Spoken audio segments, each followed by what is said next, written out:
Hello friends, welcome back to our channel. ఈ మధ్య పిల్లలకి సీజనల్ వైరల్ ఫీవర్ చాలా ఎక్కువ అవుతున్నాయి కదా. కోల్డ్ అండ్ కఫ్ కూడా చాలా ఉంటుంది కదా. సో కోల్డ్ అండ్ కఫ్ హాస్పిటల్కి వెళ్ళకుండా ఇంట్లోనే ఎలా తగ్గించుకోవాలో మనం ఈ వీడియోలో చూద్దాం అన్నమాట. సో మీరు ఇలా 3 డేస్ ఒకసారి ట్రై చేయండి. 3 డేస్ అయినా తగ్గకపోతే మీరు హాస్పిటల్కి వెళ్ళి చూయించుకోండి. నేను మా పాపకి 9 మంత్స్ అప్పుడు ఇది చేశాను. 3 ఇయర్స్ వరకు కూడా ఇది వర్కౌట్ అవుతుందన్నమాట పిల్లలకి. సో ఒక స్పూన్ వామ తీసుకొని ఇలా నేను దంచుకున్నాను. చాలా మెత్తగా అయితే ఏం దంచనవసరం లేదు. మీరు మిక్సీలో కాకుండా ఇలా రోల్లో దంచితేనే దాంట్లో ఉన్న రసం అనేది బయటికి వస్తుందన్నమాట. మీరు మిక్సీలో వేస్తే జస్ట్ పౌడర్ అవుతుంది. సో మనం ఇలా లైట్గా దంచుకొని దీన్ని ఒక చిటికెడు 2 చిటికెలు అంతా తీసుకొని మీ పిల్లల ఏజ్ని బట్టి తీసుకోవాలి మెజర్మెంట్స్. సో అప్పుడు మా పాప 9 మంత్స్ ఉన్నది. సో నేను అప్పుడు 2 చిటికలు తీసుకున్నాను. 2 చిటికలు ఓమ పొడిని తీసుకొని అందులో పాలు ఉంటాయి కదా, చల్లటి పాలు, కాచి చల్లారినా ఏం లేదు, పచ్చి పాలైనా ఏం లేదు, పాలు మాత్రం చల్లగా ఉండాలి.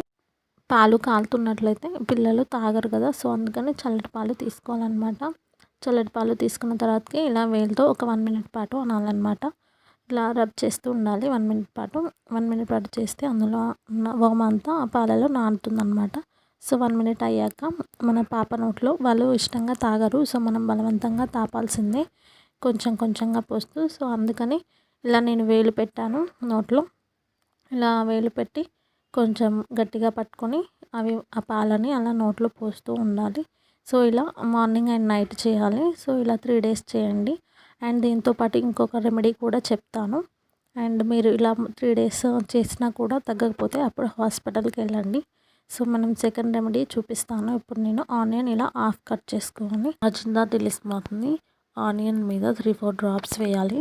సో అలా వేసి కొంచెం స్ప్రెడ్ చేయాలి ఆనియన్కి. అలా స్ప్రెడ్ చేసిన తర్వాతకి పాపకి వీపు మీద అలానే ఛాతీ మీద ఇలా రబ్ చేయాలి ఒక 3 మినిట్స్ పాటు. సో ఇలా రబ్ చేస్తే ఏంటంటే వాళ్ళకి ఆ ఘాటు అనేది లోపలికి బాడీలోకి వెళ్తుంది.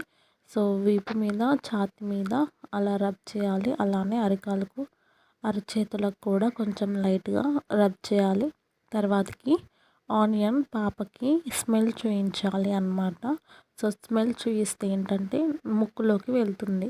సో అలా అని స్మెల్ చూయించాలి. ముక్కు పైన రుద్దకూడదండి, వాళ్ళకి చాలా మంటగా ఉంటుంది. సో అందుకని స్మెల్ చూయిస్తే సరిపోతుంది. మీరు ఈ 2 చిట్కాలు ఒక 3 డేస్ పాటు చూడండి. అయినా మీకు తగ్గలేదు అనిపిస్తే హాస్పిటల్కి తీసుకెళ్ళండి. సో ఈ వీడియో మీకు నచ్చింది కదా ఫ్రెండ్స్, లైక్ చేసి మీ ఫ్రెండ్స్ అండ్ ఫ్యామిలీకి షేర్ చేయండి. అలానే నా ఛానల్ని సబ్స్క్రైబ్ చేసుకొని పక్కన ఉన్న బెల్ ఐకాన్ని క్లిక్ చేయండి. So thank you for watching friends. Bye bye.